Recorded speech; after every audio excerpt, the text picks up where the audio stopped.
한 두 달 전부터 아브라함의 신앙을 들어서 구원의 이 본질적인 기초를 이후로 쭉 말씀을 이어오고 있습니다. 구원이라는 것은 하나님과 만나야 되는 거예요. 인격적, 즉 1대1의 하나님과의 만남. 하나님께서 약속의 말씀을 주시고 그것을 믿음으로 받아들이고 순종함으로 하나님과 언약 관계가 시작되는 것이 구원의 시작입니다. 그러면 이제 하나님과 언약 백성이 된 믿음의 사람은 그 하나님 말씀을 당연히 순종해야 되는 것이고, 하나님 말씀 순종하는 것이 하나님의 뜻을 따라 사는 것이에요. 그래서 우리가 그리스도 안에서 하나님과 언약 백성 된 사람으로서 우리는 하나님의 말씀을 통해 뜻을 늘 구하며 찾는 사람이 될 것이고, 그것이 바로 기도하는 큰 이유가 되는 것입니다. 지난주에 이 믿음으로 한평생 하나님의 뜻을 구하며 살았던 다윗이 세상을 떠나게 되면서 가장 사랑하는 그 아들에게 살기를 원했던 바로 그 인생이 무엇인지, 결국 내용이 그거잖아요. 네가 하나님을 믿을진데 사나이처럼 강해라. 사나이가 되어라. 즉 믿음의 자세뿐 아니라 더 나아가서는 이 하나님의 말씀을 지켜 행하라는 것이었어요. 그래야지만 네가 복을 받고 너 후손이 복을 받는다. 자, 오늘은 이 믿음에 대해서 한번 우리 자신을 점검, 체크하는 시간을 갖고자 합니다. 즉 우리 나름대로 다 믿음 생활 해오셨고 믿음이 있는 줄 압니다. 하지만 내 믿음이 진짜 믿음인지 그러한 검증하는 잣대가 본문에 3가지가 나와요. 야고보서는 그 자체가 믿음 하는데 당신이 진짜 믿음이 있는지, 살아있는 믿음인지 죽은 믿음인지 대체 어떻게 아느냐 하는 그 본질을 다루고 있는 것이 야고보서예요. 그래서 오늘 본문을 통해서 우리 믿음을 검증하는 잣대, 첫 번째는 말씀이라는 잣대고, 두 번째는 실행, doing 잣대이고, 세 번째는 이 경건이라는 잣대로서 우리 자신을 점검하고 하나 앞에 바로 믿음이 서게 되기를 바랍니다. 자, 오늘 본문 말씀 19절을 보세요. 내 사랑하는 형제들아, 너희가 알거니와 사람마다 듣기는 속히 하고 말하기는 더디하며 성내기도 더디하라. 사람의 성내는 것이 하나님의 의를 이루지 못함이니라. 그러므로 모든 더러운 것과 넘치는 악을 내어버리고 능히 너희 영혼을 구원할 바 마음에 심긴 도를 온유함으로 받으라. 여기 마음에 심긴 도는 우리 마음속에 들어온 말씀이란 뜻이에요. 그 말씀을 온유함으로 받으라. 그럼 여기서 먼저 이 말씀이라는 잣대로 우리 믿음을 점검을 해야 돼요. 그러면 여기서 우리가 해야 될 질문이 뭐냐면, 나는 아직까지도 타고난 성격대로 살고 있는가? 아니면 이 말씀이 내 마음속에 이게 온유함으로, 이 말씀을 온유함으로 받았는가? 이것이 첫 번째 잣대예요. 즉 뭐냐면은 많은 분들이 믿음 생활을 하면에도 불구하고 타고난 성격대로 사는 경우가 참 많습니다. 여기 본문에 그러죠. 너희가 듣기는 속히 하고 말하기는 더디하고 성내기도 더디하라. 이것은 뭐냐면 우리가 타고난 성품은 뭐냐면 듣기는 소홀히 하고 하고 싶은 얘기 많아서 말하기는 급하게 하고, 그리고 안 되면은 성을 내는 것이 우리가 타고난 모든 인간의 옛사람입니다. 근데 하나님의 말씀을 받은 사람들은, 진정한 믿음 있는 사람들은 뭐가 달라지냐면은 그게 달라지는 거예요. 이 듣기를 속히 한다는 것은 경청, 액티브 리스닝이에요. 즉 상대를 이해하고 상대의 마음을 헤아리는 그러한 이 관계 속에 있어서 그 듣기는 속히 하지만은 말하기는 혹시라도 내가 실수할까 더디하며 더더욱 내가 육신적으로 성을 내지 않도록 하는 이것은 말씀을 온유함으로 받았기 때문에, 이것이 우리 속에 있기 때문에 나타나는 증세입니다. 에베소서 보게 되면은 너희가 전에는 어두움이더니 이제는 주 안에서 빛이라. 보면 주 안에서 빛이라. 어둠이란 것은 영적 어두움, 하나님에 대해서 몰랐음, 죽음 후에 있는 영생, 하나님 나라에 대해서 몰랐던 그 어둠이었지만은 이제는 주 안에서 빛이라. 빛의 자녀들처럼 행하라. 여기 말은 뭐냐면, 우리 이 믿음의 잣대의 첫 번째는 이 말씀이 과연 내 마음속에서 내 타고난 성품과 이 생활을 변화시키냐는 이 중요한 질문을 하셔야 돼요. 자, 제가 좀 더 듣기를 속히 하는, 이 경청하는 것에 대해서 조금 더 얘기하고 싶습니다. 왜냐면 많은 분들이 교회는 다녀도 이 부분은 이 듣고 말하고 하는 이 인간관계의 문제는 아무리 직분이고 얼마큼 오래 믿느냐와 상관이 없이 너무 부족한 부분이 많은 것 같아요.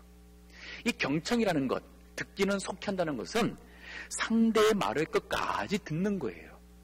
중간에 끼어들고 중간에 다 듣기도 전에, 즉 상대의 정확한 하고자 말하는 것을 다 듣기도 전에 내가 하고 싶은 얘기, 또 상대방이 잘못 알고 있다고 생각이 되어서 고쳐주려고 하다 보면은 소통이, 이게 대화가 되는 게 아니라 다툼으로 번져갈 수가 있어요. 이 듣기 훈련이라는 것은 상대를 끝까지 듣는 훈련을 하셔야 돼요. 답답하다, 잊어버릴 것 같다, 그럼 적어두세요. 메모하면서 들으세요. 끝까지 상대를 듣는 훈련하셔야 됩니다. 두 번째는 뭐냐면,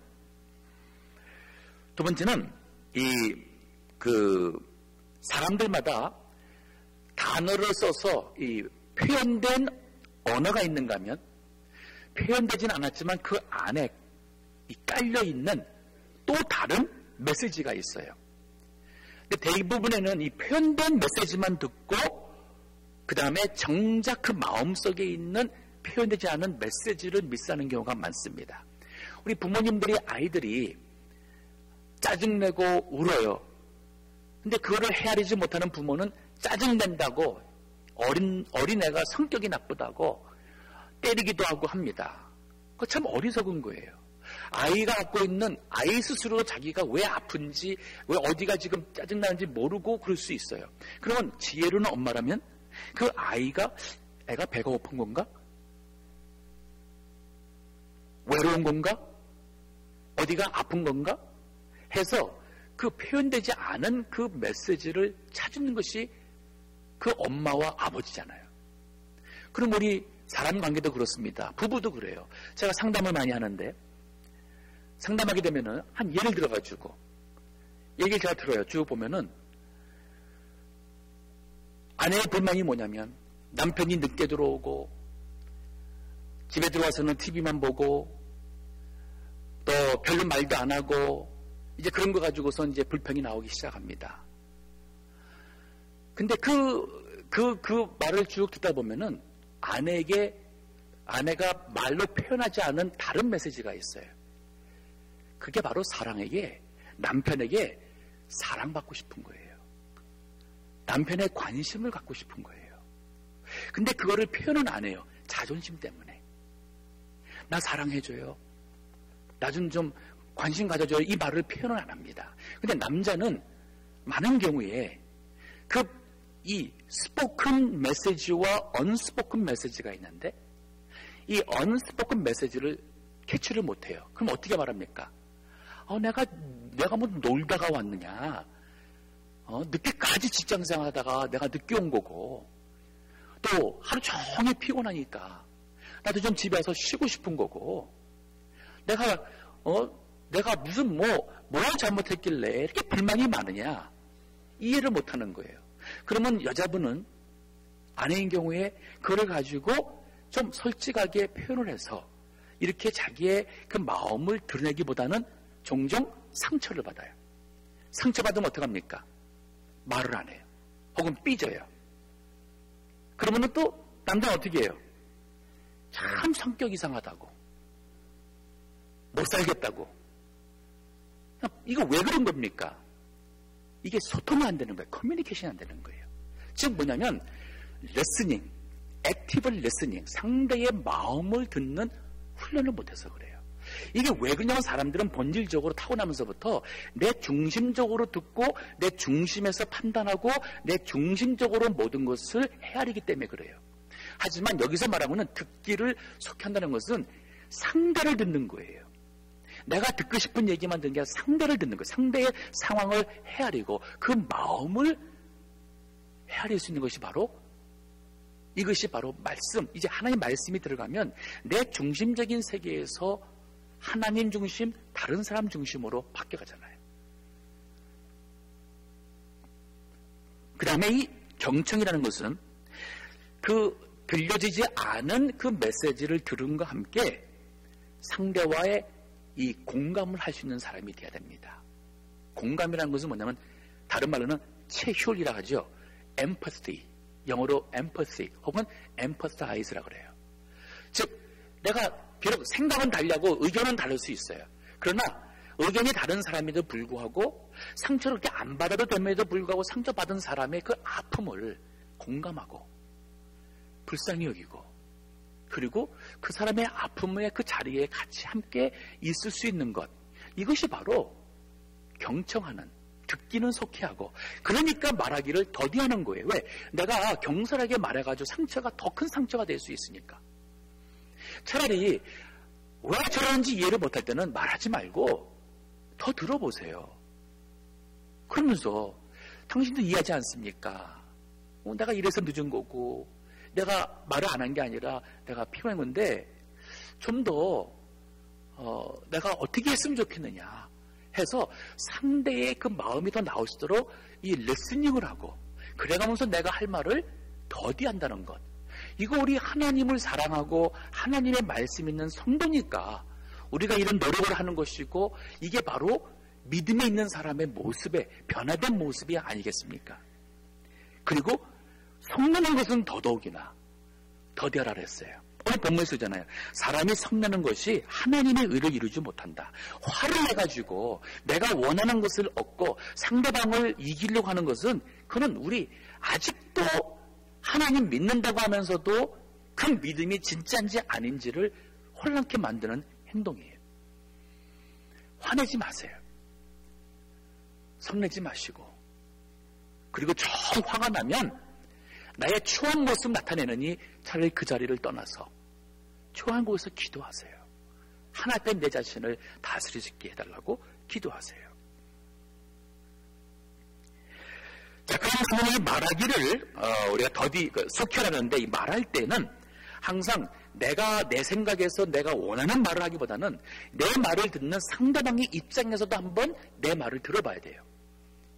그래야지만은 내가 말하는 것을 좀 더 조심하게 될 것이고 더 나아가서는 우리는 하나님 앞에 덕이 되는 말을 해야 됩니다.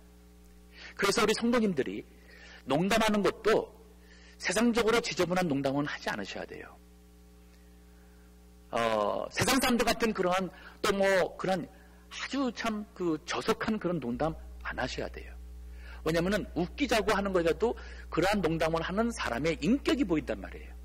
그 사람 마음속에 무슨 생각하는지가 보인단 말이에요. 근데 우리는 이 말하는 것을 삼가 조심해야 돼요. 하나님 앞에 덕이 돼야 됩니다. 종종 우리가 그러면 내가 올바른다고 입장하십시다. 내가 올바르고 내가 좀 더 알고 있고 하는 입장이라 생각해 보십시다. 다른 사람들은 좀 부족해요. 잘못했어요. 하지만 우린 비난의 말을 하기보다는 권면의 말을 하시는 사람이 돼야 돼요. 똑같은 상대를 위해서 하는 얘기도 듣는 사람이 비난받는다는 입장이 아닌 저 사람이 나에게 안타깝게 권면하는구나. 혹은 충고라는 말보다는 그 사람에게 자신의 의견을 주셔야 돼요. 아무리 내가 옳고 많이 한다 할지라도 그 다른 사람한테 자꾸 충고식으로, 이건 말 표현이 그렇잖아요. 이건 말의 그 뒷자리, 그 말을 끝맺는 거기에가 들을 때, 상대방 들을 때 자꾸 충고받는다는 식으로 당신은 많이 알고 그래 나는 잘 안 배워서 나는 모른다 하는 반감이 들어가면 안 되는 거예요. 따라서 충고보다는 의견을 주시고, 잘못했습니다. 상대방이 정말 잘못한 걸 받았어요. 그러면 책망보다는 그것을 통해서 격려할 수 있다는 것은 우리가 하나 앞에 기도하는 영적 사람이 하는 일이에요. 알게 잘못해요? 그러면 잘못한 거 가지고 야단치고 책망하기보다는 솔직하게, 나도 네 나이 때에 난 네 마음 안다. 나도 네 나이 때에 이성에 관심이 있었고, 나도 세상 법을 잘 몰라서 실수했고, 하지만 중요한 것은 그걸 반복하지 않아야 된다. 그럼 어떻게 하면 반복하지 않겠느냐? 이번 일이 너에게 있어서 얼마나 이게 사실 수치스러운 일이라고 생각하느냐 하면서 이걸 통해서 아이로 하여금 배움을 가질 수 있는 신앙 교육의 기회를 삼는, 그리고 격려해 주셔야 돼요. 내가 너를 믿는다. 내가 너를 믿는다.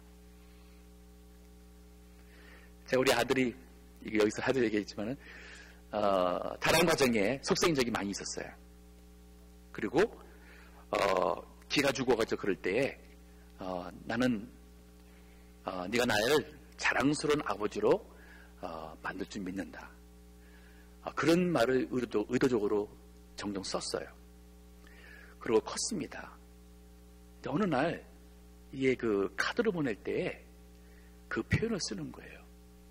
아빠에게 자랑스러운 아들이 되고 싶습니다. 이러한 말들이 상대방으로 하여금 정말 좋은 사람 되고 싶어하게 만들 수 있고, 자기 자신을 정말 돌아보게 하는 것은 우리 말이에요. 이게 믿음과 행위가 같이 가게 되어 있습니다. 자, 이 말씀을 온양으로 받으라. 즉, 우리가 이제 타고난 생각대로 사는 사람 되지 마시고 말씀을 우리 받아야 돼요. 데살로니가서 2장 13절 보게 되면은 이런 말씀이 있어요. 우리가 하나님께 쉬지 않고 감사함은 너희가 우리에게 들은 바 하나님의 말씀을 받을 때에 사람의 말로 아니하고 하나님의 말씀으로 받음이니 진실로 그러하다. 즉, 데살로니가 교회가 이 성도님들이 참 바울에게 있어서는 너무 기쁨이 되는 교회였어요. 근데 이분들이 바울이 거기에서 처음에 개척할 당시에 길게 있지 않았습니다. 몇 달밖에 없었어요. 그럼에도 불구하고 그들이 말씀을 받을 때에 사람의 말로 아니하고 하나님의 말씀으로 받았다는 거예요. 그러니까 이 말씀을 받는 사람들이 마음에 품고 있으니 이 말씀으로 그들의 타고난 잘못된 성격이랄까 불신의 모습을 바꿔가지 않았겠습니까? 이게 참 중요한 거예요. 나에게 진짜 믿음이 있는가? 그렇다면 하나님의 말씀이 내 안에서 생명 있는 씨앗처럼 이것이 자라야 돼요. 자, 두 번째 잣대입니다. 그 위에서 한 말씀을 한 걸음 좀 더 구체적으로 설명해요. 오늘 본문의 말씀 보면은 20절 보세요. 너희는 도를 행하는 자가 되고, 자, 이 도라는 것은 바로 그 위에서는 그 말씀, 우리 마음에 심겨진 그 말씀이에요. 이거를 온양으로 받았죠? 그럼 받았으면 그 다음에 뭐냐? 이 말씀, 도를 행하는 자가 되고 듣기만 하여 자신을 속이지 말라는 거예요. 속이는 자가 되지 말라는 거예요. 이 말이 뭐냐면 내가 말씀을 듣고 알면은 이게 진짜 맞지? 이거 맞아. 하면서 자신을 돌아보고 그거를 행해야 되는데 그게 아니라 그 말씀 가지고 다른 사람들을 헤아리게 되면은 이게 문제가 되기 시작합니다. 이 3절 보세요. 누구든지 도를, 즉 말씀을 듣고 행하지 아니하면 그는 거울로 자기의 생긴 얼굴을 보는 사람과 같으니 제 자신을 보고 가서 그 모양이 어떠한 것을 곧 잊어버리거니와 자유하게 하는 온전한 율법을 들여다보고 있는 자는, 즉 하나님 말씀이 우리를 자유케 합니다. 죄에서, 유혹에서, 욕심에서 자유케 만들어줘요. 즉 이 말씀이 그런 능력이 있어요. 근데 이 자유케 하는 온전한 율법을 들여다보고 있는 사람이라면 이 말씀 가운데 머무는 사람이에요. 이 말씀을 깊이 상고하고 새기는 사람이에요. 이런 사람이라면 이런 사람이라면 듣고 잊어버리는 자가 아니요 실행하는 자니 이 사람이 그 행하는 일의 복을 받으리라. 즉 정말 말씀을 첫 번째 잣대는 내 마음의 진짜 마음을 내 온유함으로 마음을 내 받아들이며 살고 있느냐, 아니면 타고난 성격대로 계속 살고 있느냐. 말씀은 말씀, 내 성격은 성격. 두 번째 작전은 뭐냐면은 그 받은 말씀을 내가 실행하느냐, 아니면 말씀을 듣고는 잊어버리느냐. 바로 그 질문이에요. 근데 이 말씀을 듣고 잊어버리는 문제가 그냥 쉽게 지나갈 문제가 아니에요. 왜냐하면 이것은 종종 구원과도 연결되는 경우가 있습니다. 그만큼 심각한 거예요. 마태복음 7장에 보게 되면은 예수님께서 이 말씀에 대해서 언급하고 있는 거예요. 7장에 보니까 20절에 이런 말씀이 있어요. 이러므로 그의 열매로 그들을 알리라. 여기 열매는 믿음의 열매를 말하는 거예요. 믿음의 열매를 보면서 그 사람의 믿는 자는 그 사람을 안다는 겁니다. 그러면서 예수님이 예를 들어서 설명하는데, 나더러 주여 주여 하는 자마다 천국에 다 들어갈 것이 아니요 다만 하늘에 계신 내 아버지의 뜻대로 행하는 자라야 들어가리라. 그냥 외적으로 주여 주여 믿는다, 그래서 천국 가는 게 아니라는 거예요. 하나님 아버지의 뜻대로 한다는 것은 뭐냐면, 하나님 아버지의 뜻이 예수 그리스도 독생자의 십자가의 피로써 죄 씻음 받아서 우리가 천국 가는 것이 하나님의 뜻인데, 그 예수 그리스도를 믿지 않고 자기 식대로 하나님 어떠한 종교의 신을 부르짖고 종교적인 생활한다 해서 구원받는 게 아니라는 거예요. 구원은 하나님의 이 기준이지 우리 인간의 기준이 아닌 거예요. 그래서 정말 하나님을 만나게 되면 내 옛사람의 모든 기준과 가치관과 생각, 주관 모든 것이 그리스도 안에서 다 내려져야 돼요. 그게 바로 옛사람이 죽는 겁니다. 그리고 그리스도 안에서 하나님의 법, 하나님의 뜻이 내 인생의 올바른 삶의 기준이 되는 것이에요.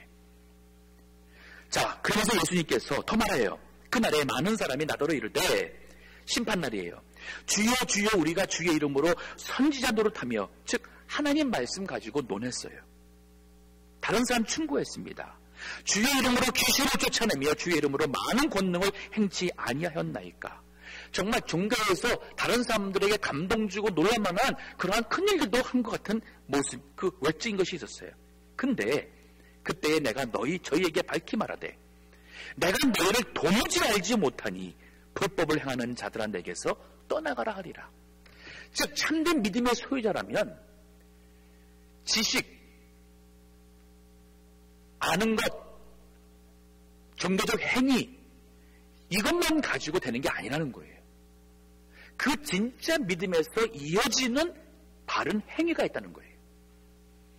타고난 성격대로, 타고난 모습대로, 원하는 대로, 내가 계획 세운 대로 계속 살아가면서 어떻게 우리가 하나님의 인도함 받습니까? 그건 안 되는 거죠. 자, 그러면서 예수님이 하신 말씀이 뭐냐면,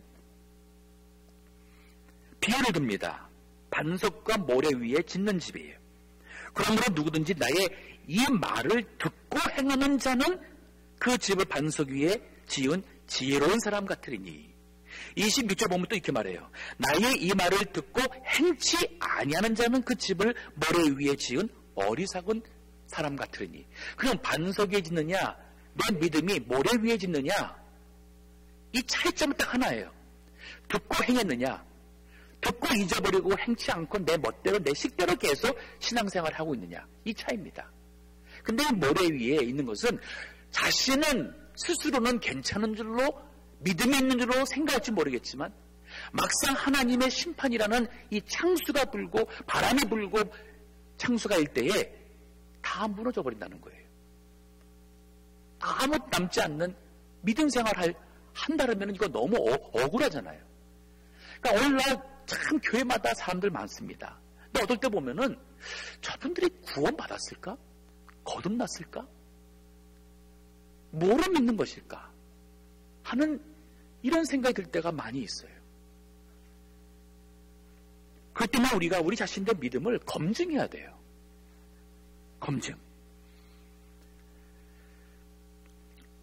로마서 2장 13절 보면은 하나님 앞에서는 율법을 듣는 자가 의인이 아니요 오직 율법을 행하는 자라야 의롭다 하심을 얻으리라. 한번 우리가 이게 오늘 말씀 또 이렇게 듣고 또 잊어버리면 안 돼요. 듣고 또 그냥 그래 내가 참 믿음이 많이 부족한데 잘 믿어야지. 그리고 내일 아침에는 오늘 설교 제목과 이것도 다 잊어버리는 분들이 있다면 이건 정말 이러한 사이클은 우리 깨트려야겠어요. 이 말이 뭐냐면 오늘 설교를 통해서 저는 우리 성도님들이 오늘 저녁이든 내일이든 우리 기도 때마다 알면서도 내가 아직 고치지 않고 실천하지 않는 것이 무엇인지를 한번 돌아보시고 적으세요. 끝날 것인데 못 끄는 것 분명히 있습니다. 나 알아요. 습관이 있습니다. 알아요. 집에 가서나 직장이나 회사에 가서 내 말 어투가 교회에 와서 사용하는 단어와 많이 다른 것, 그런 분들도 있는 것도 압니다. 아마 지금 오늘 연휴니까 연휴라 해서 예배 건너뛰고 혹은 라스베가스로 혹은 여행 가는 분도 없잖아 있는 줄 압니다. 과연 우리가 무엇이 주님을 기쁘시게 할까? 무엇이 주님을 기쁘시게 할까 시험하여 보라. 그 에베소서 5장 10절에 그렇게 말했는데, 즉 뭐냐면 우리가 주 안에서 빛의 자녀가 되게 되면은 무엇을 주님이 기뻐하실까? 여기 이게 관심이 갈 수밖에 없어요. 생각해보세요. 결혼했습니다. 사랑해서 결혼했잖아요. 나 당신의 남편으로서 정말 당신을 내가 사랑하고 지키고 가정을 내가 이끌어 가겠다. 아내로서 정말 당신을 내가 사랑하고 존경하고 따르면서 정말 당신을 자랑스러운 남편이 되게끔 하겠다 해서 결혼 시작했잖아요. 그럼 언약 지켜야죠. 사랑하기 때문에 상대가 무엇을 기뻐하고 상대가 무엇을 싫어하는지를 관심 갖는 게 진짜 사랑이에요. 신앙도 똑같아요. 나 같은 죄인을 구원 주신 하나님의 은혜가 너무 감사하고 그 하나님의 사랑이 너무 내 마음속에 감격 너무 귀해서 내가 어떻게 하면 주님께 이 은혜를 갚을 수 있지? 어떻게 하면 주님 기뻐하는 삶을 살 수 있지? 그래서 말씀이 내 마음속에 있어서 이제는 상대나 모든 사람의 말을 귀 기울여서 듣고 혹시라도 실수할까 말에 더디하며 이전에 했던 그 옛사람의 성격 이거 나와서 내 믿음 하루 순간에 다 그냥 또 무너뜨릴까봐 성내지 않으려고 내 자신을 기도하며 다스리는 것이 바로 말씀을 온유함으로 받은 사람이고 그 사람이 바로 실행하는 잣대로서 말씀을 듣고 잊어버린 자가 아니라 실행하는 자의 모습으로 살아가는 거예요. 그래서 내가 알면서도 아직 못하는 게 뭔지 한번 돌아보세요. 물질 문제 가지고도 내가 이렇게 믿으면서도 여전히 돈 사랑하는 것이 너무 커서 내가 움켜쥘 줄 알고 내가 이거를 붙잡고 살고 있으면서도 하나님이 기뻐하시는 것을 위해서 쓰지 못하고 드리지 못한 것이 있다면 이제는 믿음으로 그거 바뀌셔야 돼요. 뭐냐면 붙잡고 있다고 다 본인 거 되지 않습니다. 하나님께서 불어 없애시니까 병 나가지고 병원비로 다 없애지기도 하고요. 사업이나 여러 가지 일을 통해서 없어지기도 하고요. 심지어는 자녀를 통해서 그거 다 하나님이 없애뜨릴 수도 있고 하나님이 없애뜨리기 원한다면 다 없애뜨릴 수 있어요. 복 주시는 분은 하나님이십니다. 그래서 하나님이 기뻐하시기 위해서 내가 쓸 수 있는 게 무엇일까? 말씀을 들으면 이 말씀 들으면서 누구 생각이 나가지고 저 사람이 이런 말씀 가지고 살아야 되는데 이게 할 게 아니라 그 말씀을 자신에게 비춰봐야 돼요. 그리고 하나 배우면 그 하나를 실천하는 사람이 된다면 정말 좋겠습니다. 우리 목회자 입장에서 우리 교우들이 참 이렇게 배우는 대로 조금씩 순종하고 그걸 행하는 모습 볼 때에 아무리 목회가 힘들고 피곤해도 기쁨이 있어요. 보람이 있어요. 근데 그렇게 얘기했건만 1년이 지나고 5년이 지나도 나아지기는커녕 귀만 커지고 입만 달아가지고 올바른 얘기를 한다고 하는데 다른 사람들에게 상처를 주고 그렇다고 교회 하는 일은 아무것도 없고 주님 기뻐하지 않습니다. 그러니까 우리 믿음이 이게 진짜 믿음이 돼야 돼요. 진짜 믿음. 그게 바로 세 번째 잣대예요. 뭐냐면 이 경건이라는 잣대입니다. 지금 이 내용이 어떻게 보면 같은 내용입니다. 즉 뭐냐면 내가 거듭났으면은 타고난 모습이 아닌 이제 내 마음에 숨겨진 이 말씀으로 살아가는 사람이, 이걸 말씀을 받는 사람이 되죠. 그 말씀 때문에 이제 우리가 행하는 사람이 되어야 됩니다. 근데 막연하게 행한다는 걸 넘어서서 이제는 내가 그래요, 맞아, 이게 말씀대로 행한다 하는데도 스스로가 속는 사람이 될 수 있다는 거예요. 이게 바로 경건의 잣대예요. 오늘 본문의 말씀을 다시 한번 보겠습니다. 26절을 보겠어요. 야고보서 1장 26절을 보니까 이런 말씀이에요. 스스로, 누구든지 스스로 경건하다 생각하며, 이 말을 보면 스스로 경건하다 생각하는 거 보면은 최소한 외적인 경건한 모습을 하고 있는 거예요. 예배 드리실 겁니다. 아마 물질을 하나님께 헌금도 하실 거예요. 성경도 아실 거고 나름대로 구제도 하고 다 하실 수 있어요. 그런데 여기 보세요. 스스로 경건하다 생각하며 자기 혀를 재갈 먹이지 아니하고 자기 마음을 속이면 이 사람의 경건은 헛것이다. 이 야고보서가 핵심 포인트는 믿음이 있다고 하는데 그 믿음이 있는 것을 보여달라. 행위가 없는 믿음은 죽은 게 아니냐. 그게 바로 주제예요. 근데 이 행위에 대해서 일반적으로 얘기를 하지만은 이 야고보서 보면은 이 장마다 반복되면서 그 우리 성도들이 계속 실수하는 죄가 바로 뭐냐면 말의 실수예요. 말의 실수. 이게 바로 그겁니다. 우리가 외적으로는 다 경건한 생활을 하고 있어요. 근데 자기 혀를 재갈 먹이지 않는다는 것은 말을 절제, 지혜롭게, 은혜롭게, 덕스럽게 못한다면 자기 마음을 속인다고 했어요. 아니하고 자기 마음을 속인다는 것은 자기가 속고 있다는 얘기예요. 겉으로는 내가 경건함으로 사람들 앞에 보이게 되겠고 나도 이 정도면 경건하겠지 하는데 내 말에 재갈 먹이지 못하고 다른 사람들이 그 말로 인해서 이거를 깨닫지 못하는 거예요. 많은 경우에 우리가 이 타고난 성품과 우리의 습관은 본인이 잘 모릅니다. 잘 몰라요. 그렇기 때문에 이거를 알기 위해서는 기도를 해야 되고 누군가가 나에게 지나가면서 하는 얘기나 누군가 나에게 지적할 때에 그거를 듣기 싫다고 해서 달리 이렇게 막아버린다든지 그거를 변명한다든지 하기보다는 나는 정말 안 그렇다고 생각하는데 왜 저렇게 말할까? 자신을 거울 삼아 봐야 돼요. 이게 바로 헛된 경건입니다. 즉 이 경건의 세대는 뭐냐면 헛된 경건한 모습을 내가 갖고 있느냐 아니면 참된 경건한 사람의 모습을 갖고 있느냐. 오늘 본문의 말씀 27절도 보면은 하나님 아버지 앞에서 정결하고 더러움이 없는 경건.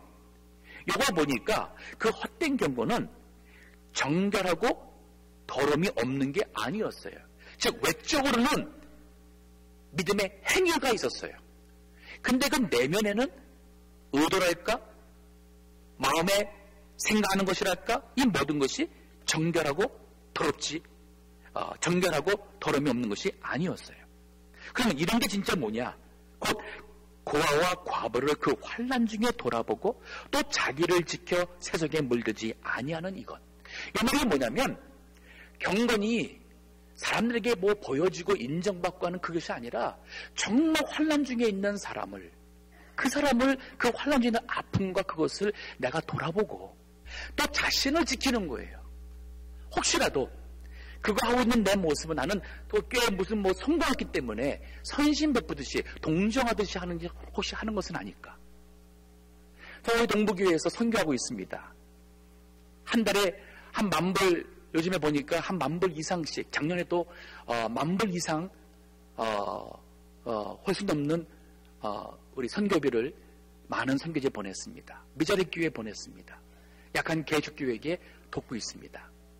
저는 우리 성도님들이 혹시라도 우리가 돕는 교회 입장에 따라서 그런 교회들 혹시 재정적으로 자립이 안 돼 있다든지 이런 데 대해서 혹시라도 털끔할 때 우월감이랄까 무슨 선심 쓰는 것처럼 또 우리가 하고 있으니까 저쪽에서 어떤 자세로 오는 것에 있어서 그에 대해서 뭔가 그런 마음이 들어간다면은 그건 다 헛거예요. 오히려 섬길 수 있는 기회를 준 것이 감사하다는 마음으로 우리가 선교지를 돕고 미자립 교회를 섬겨야 돼요. 이건 섬기는 거예요. 우리는 섬길 수 있는 여유가 있어서 나누는 것은 이건 우리에게 큰 기쁨이고 이건 너무 감사한 이유지. 이것이 우리의 무슨 자랑이나 드러낼 수 있는 그런 생각한 자체는 아주 어리석습니다. 제가 그동안 기도할 때도 그렇고 표현할 때 제가 그런 식으로 표현했는데 그거를 캐치했는지 모르겠어요. 앞으로 한번 가만히 들어보세요. 제가 말할 때나 또 우리 교회의 성도님들 말하는 걸 가만히 들어보세요. 우리가 선교한다 그래서 우리 교회가 더 우월하고 뭐 부자라 해서 왜 그런 생각하는지는 나는 모르겠어요. 참 유치해요. 부자 교회가 어디 있고 가난한 교회가 어디 있습니까? 큰 교회가 어디 있고 작은 교회가 어디 있어요? 저는 이 큰 교회, 작은 교회라는 표현 별로 안 좋아합니다.